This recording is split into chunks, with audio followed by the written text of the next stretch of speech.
કાલે છે અમારા ગામમાં સમૂહ લગ્ન, તે માટે અમે જતા રહ્યા વાસણ લેવા. થયું કે અમારા ગ્રુપની મંડળી નહીં ટેન્શન હતું કે વરસાદ પડશે તો સમૂહ લગ્ન, કારણ કે સવારમાં વરસાદ પડતો હતો તે માટે. હાલતા ચાલતા વણી ફાટે કે જાણે પૂછે ખબર જ ના પડી. સામાન તો બધો ભરી નાખ્યો જવાનું ઘરે. રાત્રે ભાઈબંધો વાળા ખાવા જતા કારણ કે આજે ભાઈનો હતો બર્થડે. બાઇક નું સેટિંગ કિશન ભાઈ યાર જ કરી નાખ્યું.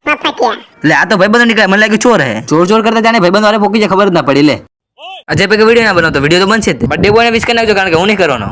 આપકા બર્થડે સચિન ભાઈને કહી દેજો હાય. પાર્ટી આપી પાવ ભાજી તે માટે થઈ જાય હાલતા. માતાજીનું નામ લઈને આપી દીધો ઓર્ડર.